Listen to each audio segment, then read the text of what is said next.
Welcome to Dr. Jester Rants, and I'm gonna rant about James Bond or 007 because apparently more shit has come out as of late. That proves my point that this movie is proving to be a disappointment. Well, we're gonna get the confirmation soon enough. If they don't delay that shit again. Right, so, from the Telegraph, James Bond was says new 007 director. Sean Connery's sexually aggressive character won't fly today. Says Cary Fukanaga, the man behind the camera for No, it's time to die already. What in the actual No, really. He's actually comparing Sean fucking Connery to a no. Good lord, these people are retarded. For many filmgoers, Sean Connery as James Bond remains the ultimate ladies' man. The director of the new Bond adventure has an alternative take. Connery's 007 was a no-no. Cary Fukanaga said their franchise had moved away from its dubious beginning. Now, it's because you people got easily offended, and the era of Me Too means that things have to be toned down to appease the censors, to appease the easily offended, to appease the snowflakes, to appease the people who eat or who gets offended for breakfast and dinner and lunch and that little snack in the middle as well. And the midnight snack and the 3 o'clock in the morning snack. And the 4 o'clock in the morning snack until we get for breakfast again. That's how offended these people get. Wait. There you go. I keep going to fumbling. Look, how bad it can get. From Bound to Comics, No Time to Die, director Cary Fukanaga admits film is woke while attempting to deny it. The director of the upcoming James Bond film, this is from Bound into Comics.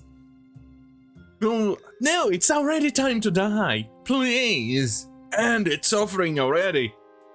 Cary Fukanaga recently admitted the movie is woke while trying to deny rumors that writer Phoebe Waller-Bridge was brought in to wokeify the film. We all know that's the reason why she did it.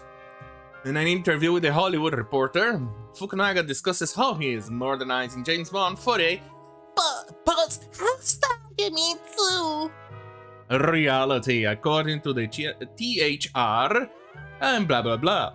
First, the director accuses James Bond of no. In past films, he states, quote, is it on the ball?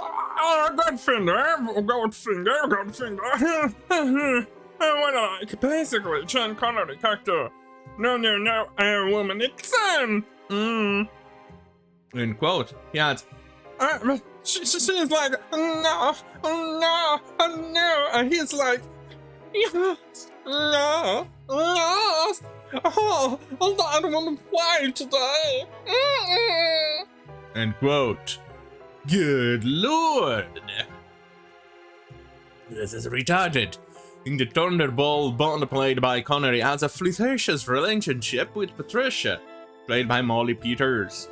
After Bond is almost killed on the rack, she tells him, quote, you better come along with me. Spend a few minutes in the steam room. It will help to relax you.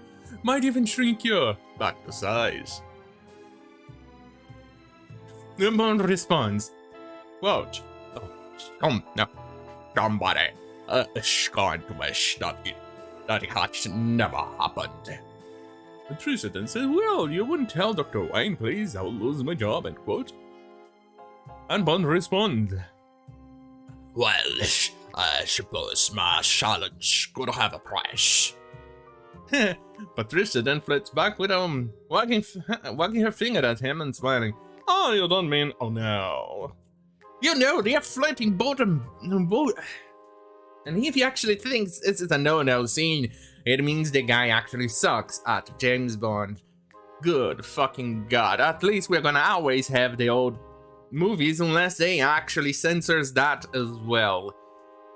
And considering how they have censored Gone with the Wind and other things, well, it's not going to be a surprise if they censor these too for the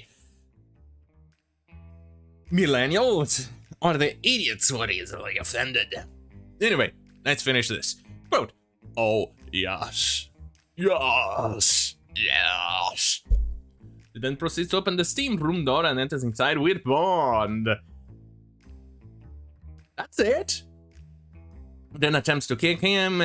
After Bond tosses Galore on the bale hay, he sits down next to her. Galore then attempts to kick him. He blocks it and then pins him down. She's on top of her.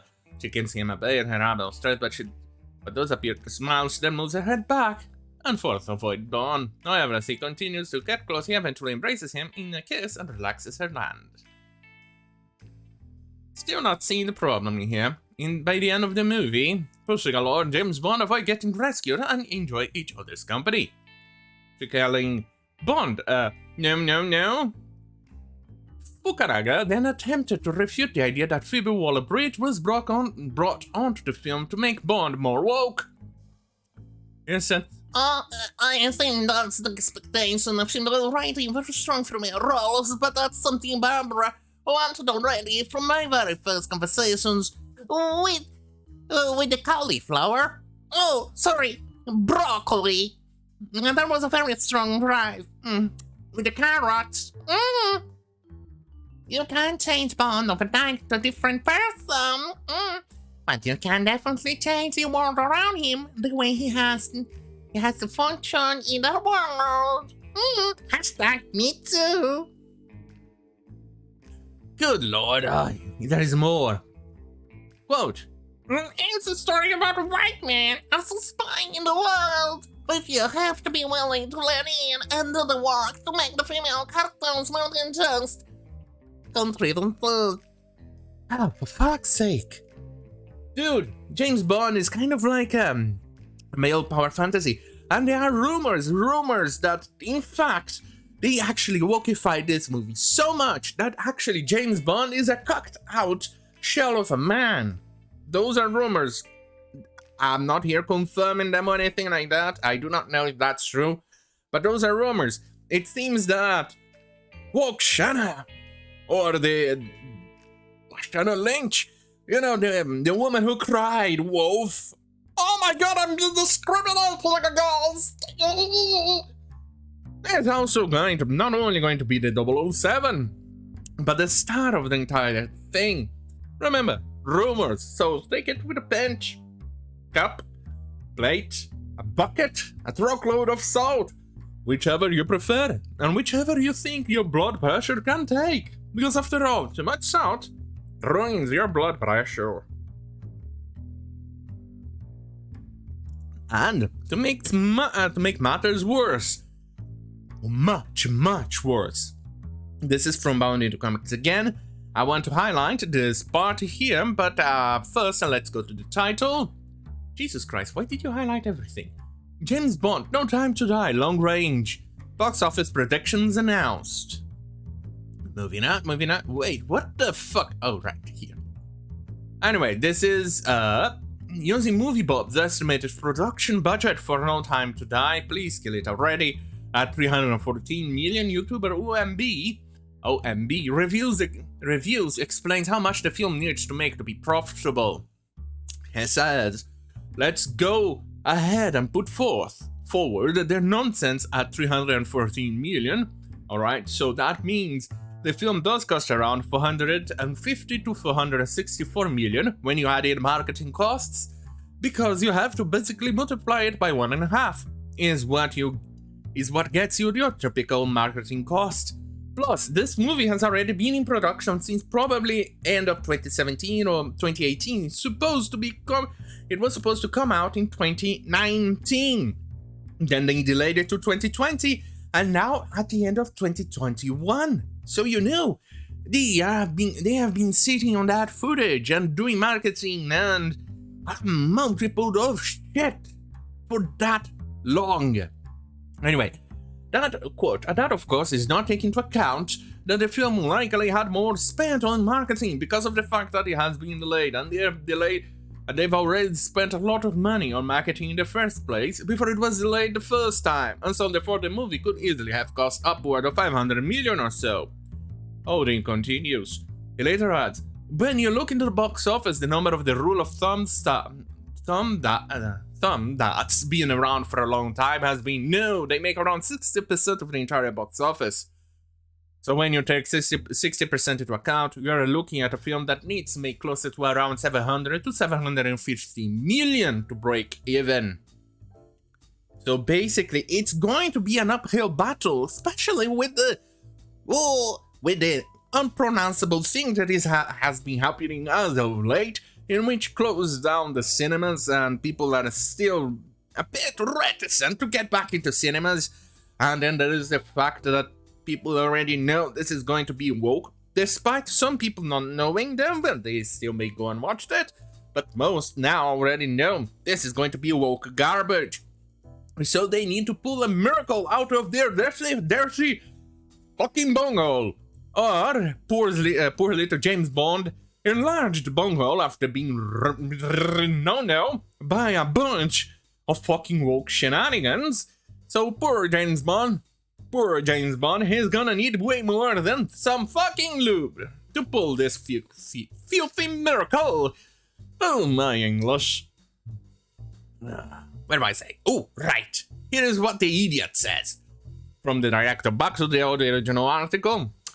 Quote, it's a story about a white man, and this is a story of the world, but you have to be willing to lay into the work to make the female characters more than just contributors. See, story about a white man. So you already know, the guy is not only a filthy racist, but he's going to be woke, make the entire movie woke, inserting modern day politics and the racismus into it to appease a demographic that doesn't quite like this type of movies. Anyway, let's finish. Actress Lashana Lynch would go on to confirm the film is woke, noting that Bond is treated with equity in the film compared to the female characters. Equity. That's the word we're looking for here, not equality. Equity means that James Bond is going to put down and be put down and beat into submission over and over and over again to pay for his sins, or his unforgivable sins of being a white male. And as you have seen the disaster that has been everything else shown here in the article, it means it's going to be a punishment for all of this. So be prepared for the James Bond in distress, needing help from the sassy, but definitely very independent, stunning and brave Lashana Lynch 007 to come and rescue his poor little white male ass. That's exactly what is going to happen. Wanna bet? Oh, for fuck's sake, it's going to be sad. Anyway, she explains, Cary had big discussions with Barbara and Daniel about how to give the female characters equity, how to keep them in charge of themselves, how to give them solo moments where the audience learns who they are. Oh, go fuck yourself. It was really important to empower the female characters of Stadler. I see that he kept that in mind throughout the whole shoot. I didn't feel like Naomi as a young black woman son was constantly standing behind a white guy son, which for me is chopped on. And that was a very conscious decision for Cary. Wait a minute, well, you know what's even worse? They could have found actually a better looking woman for that role, but they couldn't. They had to go to the ugliest little shit that came out in there. Even though it doesn't matter whatever race you want to shove it in there. They actually, they just needed to find a better looking woman. It doesn't matter the race, just please find someone better looking, but they couldn't. They fucking couldn't. God, these people are idiots. Broccoli. Asparagus? Celery. Would also admit the film is woke. I think people are coming around with some kicking and screaming to accept that the stuff is no longer acceptable. Thank goodness. Bond is a character who was written in 1952, and the first film, Dr. No, came out in 1962. He's got a long history, and the history of the past is very different to the way he's being portrayed now. That just shows you people don't like James Bond. You should have made your own goddamn filthy franchise to peddle this nonsense. So, unless 007 makes that much money, this is going to be a big, huge flop. And it's going to be sad to see Daniel Craig's career as James Bond end with a wimp. And this disaster, it makes you miss Pierce Brosnan and even the other Bonds behind him. It's sad, isn't it? Anyway, if you like this type of content, stay right here on goddamn fucking youtube.com/Dr. Jester. Don't forget to like, share, and subscribe if you like the face you see here, because YouTube will then give you a notification most of the time whenever I upload something new. So you can go take that shit while you see my beautiful face staring right at you. Anyway, on that bombshell, have a great fucking night.